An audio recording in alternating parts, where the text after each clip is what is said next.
반갑습니다.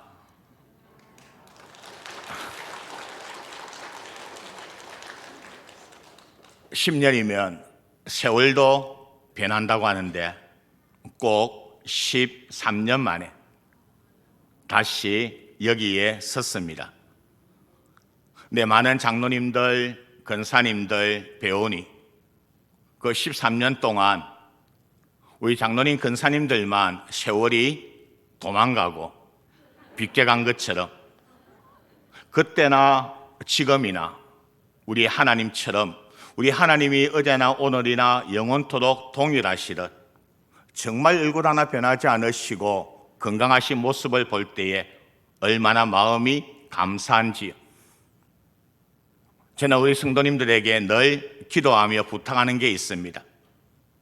지난 삶이 어쨌든 관계없이 남은 마지막 날이 모세같이 되기를, 모세 나이 120세 하나님의 부르심을 받을 때에 그 눈이 쇠하지 아니하고 그 기력이 다하지 아니함 같이 꼭 그렇게 건강하시게 120살까지 사시라.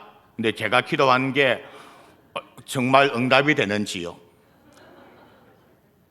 다른 교회는 저하고 한 몇 년 늦게 오셨는데 벌써 장례만 20번을 넘게 치렀다 그래요.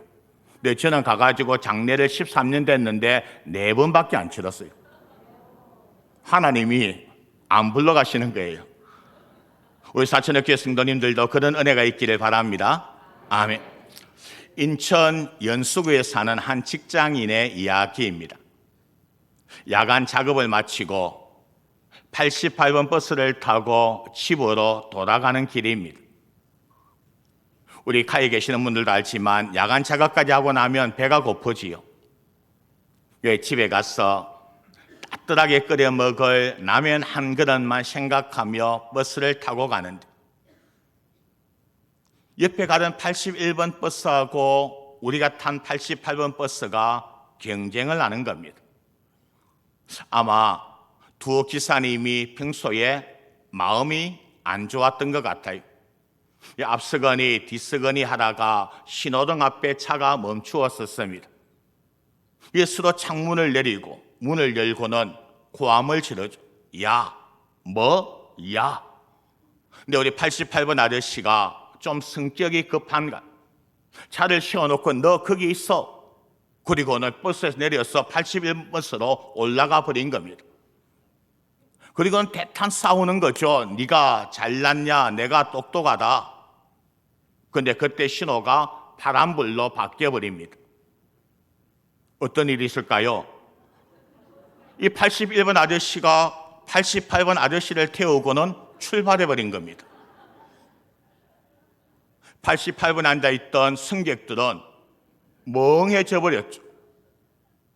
밤에 찬바람은 부는데 기사도 없는 버스 안에 앉아있는 그 88번 승객들 마음이 어떻겠습니까? 언제나 올까? 5분, 7분쯤 지났을 때에 저기 유엔 묘지 앞에서 뛰어오는 기사 아저씨가 보입니다.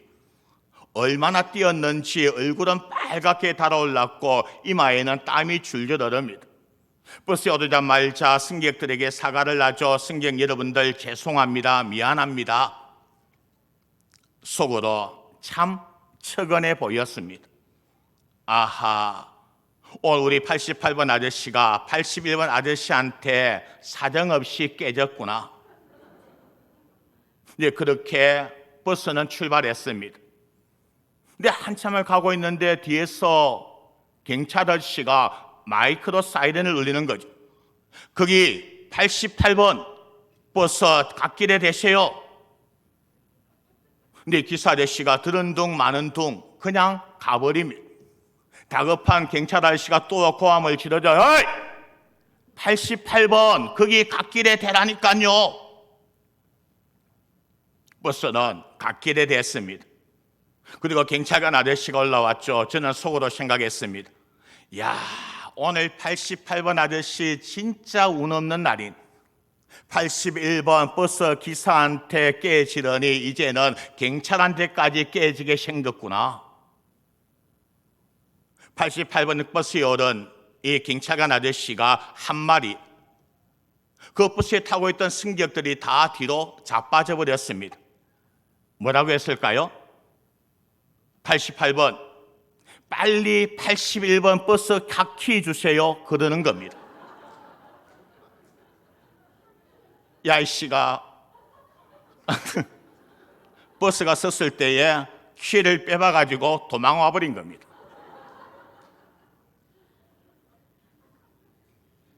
살다 보면 이런 재미있는 싸움이 있죠.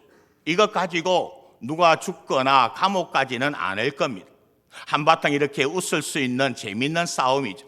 그런데 우리가 살아와 보았거니와 우리 인생이 날마다 이런 싸움만 있는 게 아닙니다. 때로는 우리의 인생을 거는 싸움도 있고 때로는 우리의 생명을 거는 싸움도 있습니다. 이번에 제 딸아이가 대학을 입학했습니다만 그 대학 가는 아이를 공부할 때 뭐라 그럽니까? 입시 전쟁이라 그럽니다. 전쟁은 시합이 아니죠. 치면 모든 걸 빼앗기는 겁니다. 젊은 청년들은 취업 전쟁을 치릅니다. 어린 엄마들은 육아 전쟁을 치르죠. 그만큼 힘들고 어려운 삶을 살아가는 거죠. 오늘도 저다시 간수하느라고 그 가장의 무거운 짐을 쥐고 직장과 사업처로 출근하는 우리의 가장들이 있죠. 어떤 분은 그럽니다. 개인 사업하시는 분들은 집에서 출발할 때에 부인에게 여보, 오늘 내가 간슬게 당신에게 맡겨 놓을 테니까 저녁에 퇴근하면 날 좀 줘요. 자영업하는 게 간슬게 빼놓지 않으면 장사 못하는 겁니다. 내 승질대로 했다가는 가게 셔터를 내려야 되죠. 근데 우리 믿는 사람에게는 이보다 더 크고 위대한 싸움과 전쟁이 있죠. 그걸 영적인 전쟁이라 그럽니다.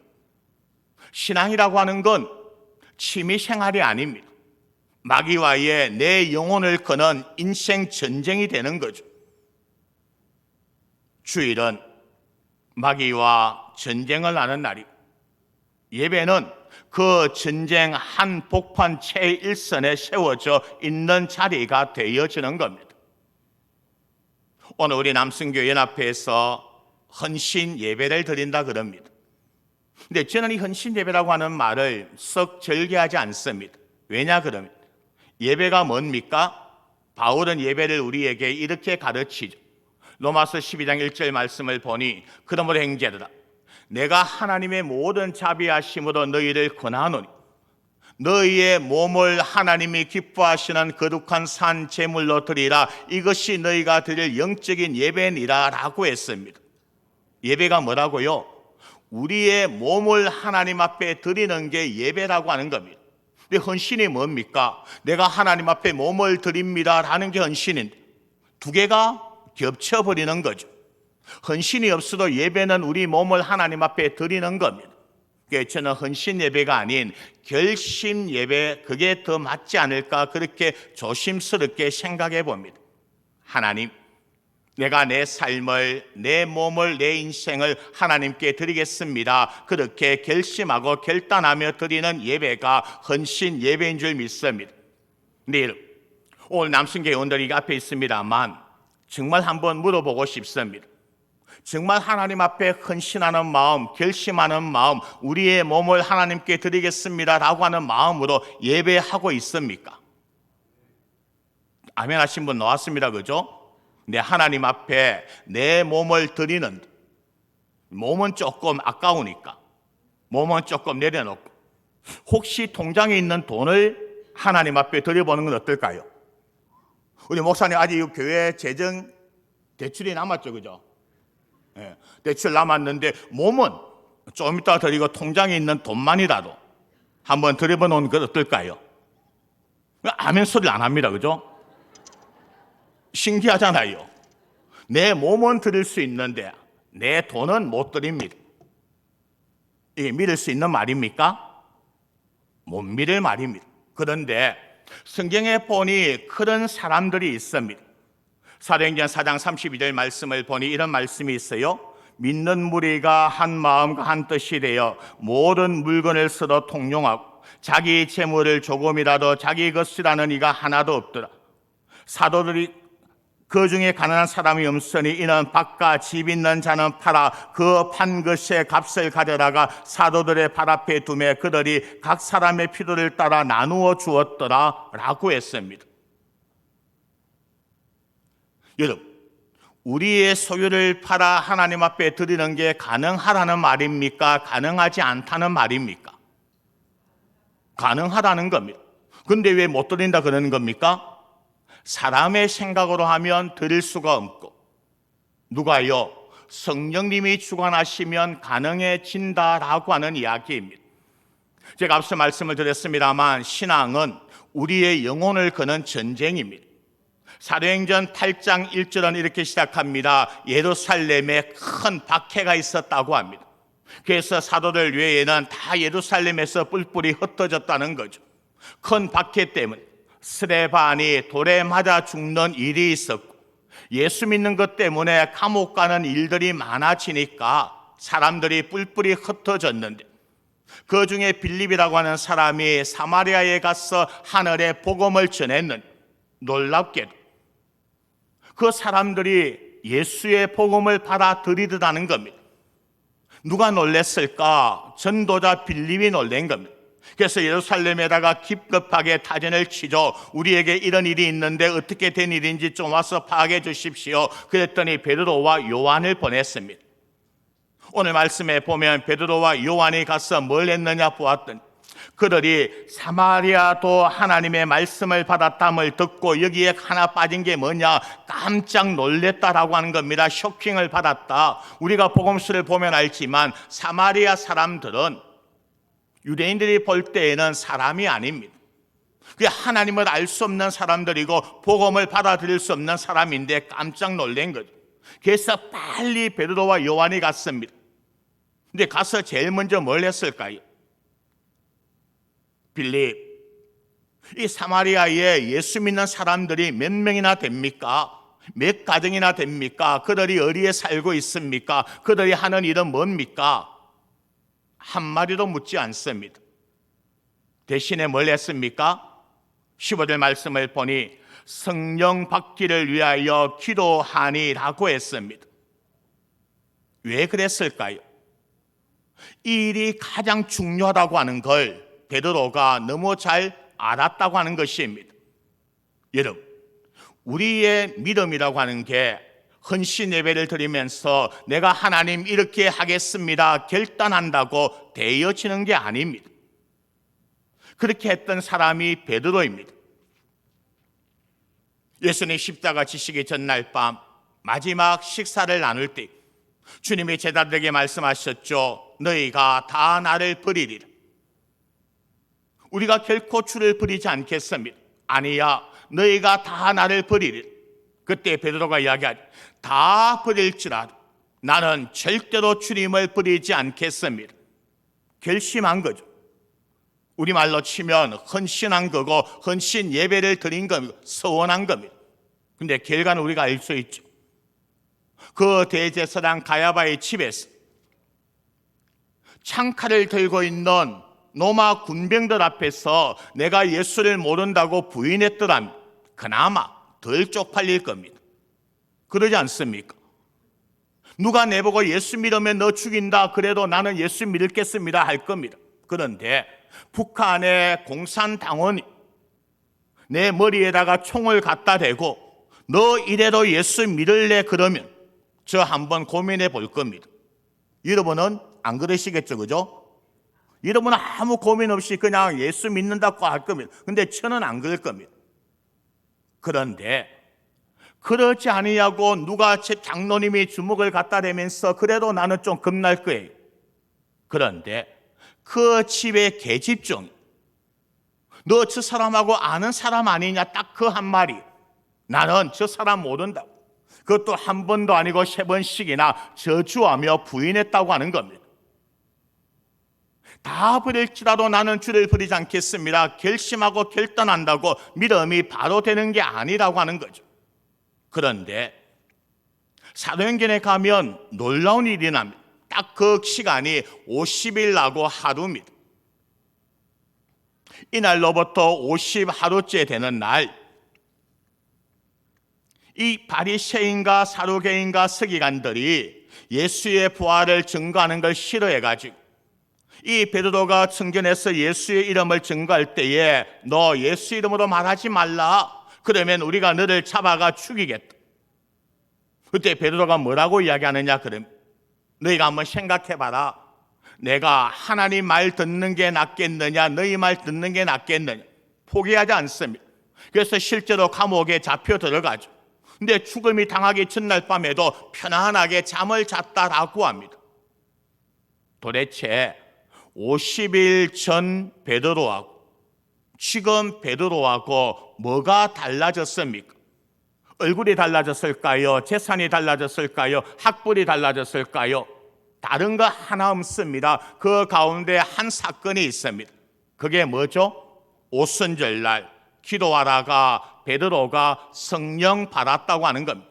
성령 받고 나니까 내 몸을 하나님 앞에 드리는 게 가능해지더라라고 하는 거고, 아까 제가 말씀드렸던 것처럼 초대 교인들도 성령 받고 나니까 내 재산을 팔아 하나님 앞에 드리고 가난한 자들에게 나누어지는 게 가능하더라라고 하는 것입니다. 사람이 하려고 하면 안 됩니다. 말만 한다고 되는 게 아닙니다. 우리가 힘써야 되는 건 뭘 해야 되는 겁니까? 성령 받기를 위하여 힘써야 된다고 하는 겁니다. 성령이면 다 되어지는 것입니다. 근데 중요한 거, 그럼 어떻게 하면 목사님 성령을 받습니까? 라는 질문이 들어오겠지. 어떻게 하면 성령을 받습니까? 오늘 본문이 우리에게 그 한 단락을 보여주죠. 17절에 뭐라고 말씀합니까? 이에 두 사도가 안수함에 성령을 받는지라 라고 했습니다. 언제 성령이 임했다고요? 주의 종, 성령 받은 주의 종이 안수할 때에 성령이 임했다라고 하는 겁니다. 저는 지금 하나님이 택하여 세워서 기름 부음 받은 종의 안수 가운데 능력이 있는 줄 믿습니다. 아멘입니다. 제 말을 믿으라는 게 아닙니다. 성경을 믿으라고 하는 겁니다. 제가 하는 말이 아닙니다. 성경이 분명하게 기록하고 있지 않습니까? 두 사도가, 베드로가 아닙니다. 두 사도가 그들에게 안수하며 그들이 성령을 받는지라 라고 했습니다. 이들만 그랬느냐? 그게 아니죠. 사도행전 19장 말씀에 보면 성령을 힘입어 회개한 사울이 바울이 되어가지고 예수의 복음을 전하다가 에베소에 갔는데 이미 아볼로라고 하는 사람이 예수의 복음을 다 증거해서 예수를 알고 십자가를 알고 부활을 알고 있습니다. 그때 바울이 그들에게 단 하나를 묻습니다. 너희가 믿을 때에 성령을 받았느냐? 그때 에베소 교인들이 깜짝 놀랍니다. 성령이 뭐냐? 그럼 너희가 어떤 세례를 받았느냐? 우리는 아볼로에게 물 세례를 받았다. 근데 바울도 베드로 요한처럼 다른 말 하지 않습니다. 그들에게 안수함에 그들이 성령을 받는데 한 12사람쯤 되었더라라고 했습니다.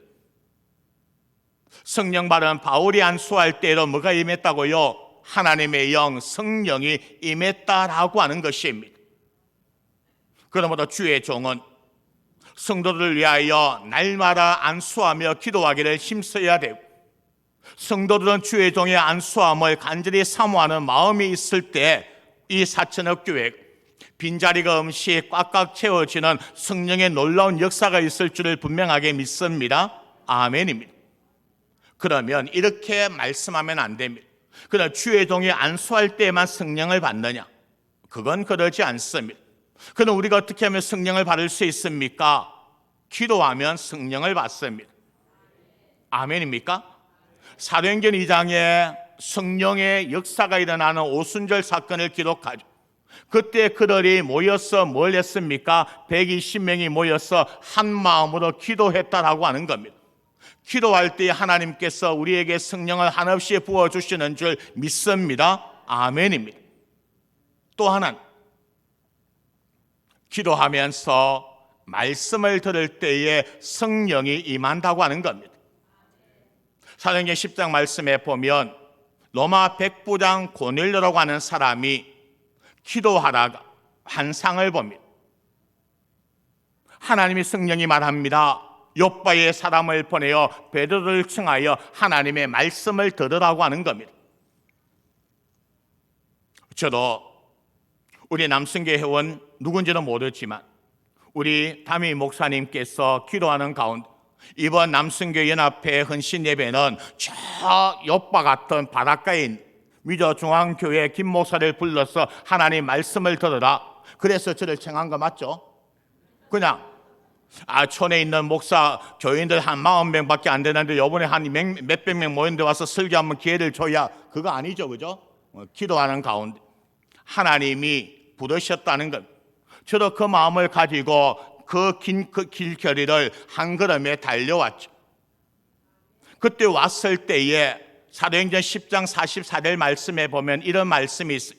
베드로가 이 말을 할 때에 하나님의 성령이 말씀을 듣는 모든 무리에게 임한지라라고 했습니다. 뭐 할 때요? 하나님의 말씀을 들을 때에 그들에게 성령 내리는 일이 있었다라고 하는 겁니다. 성령 받은 베드로가 와서 하나님의 말씀을 증거할 때, 그리고 그 말씀을 들을 때에 성령 임하는 역사가 있는데 아무에게나 성령 임하는 게 아닙니다. 누구에게요? 기도로 말씀 받기를 준비한 사람들이라고 하는 겁니다. 여러분, 오늘 말씀을 들으면서도 그 말씀을 하나님 말씀으로 듣는 사람이 있는가 하면, 야, 우리 김병찬 목사 12년 전하고 지금하고 설교가 어떻게 달라졌나, 어떤 말을 할까, 아마 그렇게 생각하고 앉아 계시는 분들도 있을 겁니다. 근데 고넬료는 그러지 않았습니다. 베드로가 왔을 때에 그 앞에 꿇어 엎드려 절하며 이렇게 이야기를 하죠. 우리가 하나님 말씀을 듣기 위하여 하나님 앞에 섰나이다. 실제는 누구 앞에 있습니까? 베드로 앞에 있습니다. 누구의 말을 듣습니까? 베드로의 말을 듣습니다. 그런데 이 고넬료는 누구 앞에 섰다고 고백했습니까? 하나님 앞에 섰다고 고백을 했고, 누구의 음성을 듣는다 했습니까? 하나님의 음성을 듣기 위하여 우리가 여기에 모였나이다. 그렇게 고백하고 또 고백했다고 하는 겁니다. 여러분, 그냥 예배할 때에 그냥 참석하지 마십시오. 그냥 예배에 왔다 가는 것, 주의를 지켰다고 하는 건 자기 위안입니다. 오늘도 나는 내 할 도리를 다했어. 제가 오늘 낮에도 우리 교인들에게 설교를 했습니다만 우리 신앙의 목적이 주일 예배 지키는 게 목적이 아닙니다. 뭐가 목적입니까? 하나님 나라에 가는 게 목적이라고 하는 겁니다. 하나님 나라에 가기 위해서는 우리의 예배가 하나님께 상달되어져야 되죠. 내가 그냥 예배에 참석하는 것 가지고는 안 된다라고 하는 겁니다. 우리가 하나님의 예배가 하나님께 상달되려면 어떻게 되는 겁니까? 기도해야 되죠. 하나님, 오늘 내가 드리는 예배가 내 몸을 지금 당장은 드리지 못하지만 나의 마음과 정성과 영을 하나님 앞에 드리는 예배가 되게 하여 주옵소서 기도하시고, 오늘 강단에서 선포되는 그 주의 종의 말이 사람의 말로 들리지 아니하고 하나님의 음성으로 들리고, 그리하여 내 마음의 심령에 제가 드러나는 은혜가 있게 하여 주옵소서. 그렇게 기도하며 들어야 되는 겁니다. 그럴 때에 하나님의 말씀이 살아있는 말씀이 되는 거죠. 여러분, 기도하고 들으면 말씀이 내게 찔림을 줍니다. 그게 레마의 말씀이죠. 앞에서 선포되는 말씀은 로고스인데 그 말씀 가운데 내게 찔림을 주는 말씀, 내게만 주는 말씀이 레마의 말씀이라고 하는 겁니다. 말씀을 듣는데 아무런 반응이 없다. 그건 설교자의 잘못도 있고 말씀을 듣는 여러분의 잘못도 있는 겁니다. 설교자가 영성이 없든지 성령이 없이 자기 소리를 이야기하면 아무런 감동이 없죠. 그러나 예배를 듣는, 하나님의 말씀을 듣는 사람도 기도하지 않고 들으면 아무런 감동이 없는 겁니다. 왠 줄 아십니까? 히브리서 4장 12절 말씀에 하나님의 말씀은 살아있고 좌우에 날선 어떤 검보다도 예리하여 우리의 혼과 영과 및 골수와 간질을 찔러 쪼개기까지 한다라고 했습니다. 여러분, 살아있는 하나님의 말씀이 선포되어지는데 그 말씀을 듣고도 찔림이 없다 그러는 건 내 영이 죽어 있다고 하는 거죠. 하나님 앞에 기도하여 깨어있지 못하는 그 영은 아무리 찔러도 아픔을 느끼지 못하는 겁니다. 그래서 강단의 선포되는 주의 말씀을 들을 때에 마음 가운데 찔림이 있다고 하는 때에 기뻐하십시오. 그때 뭐가 일어나는 겁니까? 회개가 일어나는 겁니다. 그래서 성령 받는 마지막 비결이 뭐냐? 주의 말씀 앞에 듣고 찔림을 받을 때에, 회개할 때에 성령 받는 역사가 일어나는 겁니다. 사도행전 2장으로 다시 돌아가면 오순절날 성령을 충만하게 받은 베드로가 이제는 더 이상 죽음도 두려워하지 아니하고 로마 병정도 두려워하지 아니하고 제사장도 두려워하지 아니하고 그 예루살렘 성전에서 예수의 십자가와 부활을 증거할 때 그것의 말씀을 듣는 사람들이 마음에 뭘 받는지 하면 찔림을 받는 겁니다. 사도행전 2장 37절 말씀을 보니 그들이 이 말을 듣고 마음에 찔려라고 합니다. 그리고 베드로에게 이야기하죠. 형제여, 우리가 어찌할꼬 우리가 어떻게 하면 내 죄를 사함을 받고 하나님의 용서를 받을 수 있습니까? 그때 베드로가 한 가지 처방을 내립니다. 그게 2장 38절의 말씀입니다.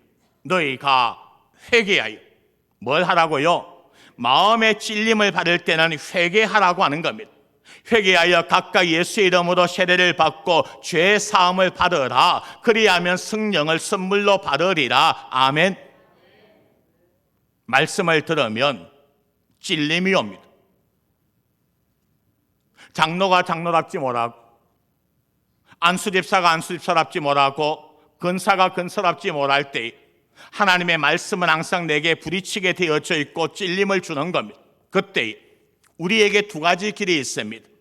베드로의 설교를 듣고 찔림을 받고 회개하여 성령 받는 사람이 있는가? 사도행전 7장 54절 말씀에 보면 동일하게 성령을 받고 하나님의 말씀을 증거하는 스데반의 설교를 듣고도 마음의 찔림을 받는 사람이 있는데 그들이 택한 길은 회개하는 대신에 뭘 했습니까? 하나님 말씀을 전하는 스데반을 향하여 돌을 던져서 그를 죽여버렸다는 겁니다.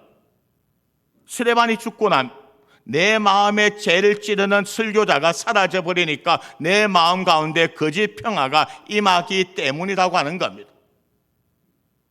사랑하는 성도 여러분, 지금 우리는 예수 믿는 것 때문에 아무런 장애가 없는 세상 가운데 살고 있죠. 내가 주일날 교회 간다고 누가 나를 핍박하는 사람도 없습니다. 그러나 때로는 우리 여성도들 중엔 믿지 않는 남편들 때문에 주일날 교회 오는 것조차 얼마나 버거운 사람들이 있는지 모릅니다. 그냥 교회 오는 게 아닙니다. 정말 자기 생명을 걸고 인생을 걸고 주일날 예배하러 나오는 사람들도 있다라고 하는 겁니다. 신앙은 그렇게 하는 겁니다. 내가 간절하게 바라옵나니 여러분이 뭘 하려고 하지 마십시오. 내가 뭘 하려고 하면 시끄럽습니다. 내가 뭘 하려고 하면 다툼이 일어나는 겁니다. 열심히 하려고 하다가 교회가 쪼개지는 곳이 얼마나 많이 있습니까? 그냥 조용히 기도하십시오. 그리고 성령님의 도우심을 구하십시오. 그때 성령이 여러분 교회를 주관하게 되어짐. 이 교회 가운데 하나님께서 평안의 복을 주실 뿐만 아니라 이 빈자리가 하나도 남지 않을 만큼 우리 교회가 그러거든요. 교회는 요만하지만 어쨌든 빈자리가 없습니다. 그게 복된 것 아닙니까? 오늘 이 교회가 성령님이 역사함으로 말미암아 이 빈 공간이 다 채워지고 목사님과 장로님과 성도님들 마음이 삼위일체 하나 되어 이 사천 땅뿐만 아니라 이 경남 지역에서 이름을 떨치고 하나님의 영광을 드러내는 아름다운 교회, 그 일에 최일선에 서는 우리 남성교회 회원들 되시기를 우리 주님 이름으로 축복합니다. 기도하겠습니다. 하나님, 사람의 결심을 가지고는 아무것도 할 수가 없습니다. 우리 주님을 통하여 감당할 수 없는 기적들을 경험했던 베드로와 요한이지만 그래서 내가 주를 위하여 내가 죽는 데까지 나아가겠습니다. 그렇게 결심했던 베드로지만 그 여종 앞에서 아무런 힘이 없이 나는 저 예수를 모른다 뻔뻔하게 저주했던 그가 베드로입니다. 그러나 그에게 성령이 임하니까 진짜 자기 목숨을 내어놓아 전혀 두려워하지 않는, 그래서 순교자 베드로가 되었습니다. 하나님, 사람의 입으로 내가 무엇을 하겠습니다 라는 성도가 아니라 하나님, 성령님이 하실 수 있게 성령님을 사모하고 기다린 우리 남순교 회원들 그리고 우리 사천읍 교회가 되게 하여 주옵소서. 우리 구주 예수님 이름으로 기도드립니다. 아멘.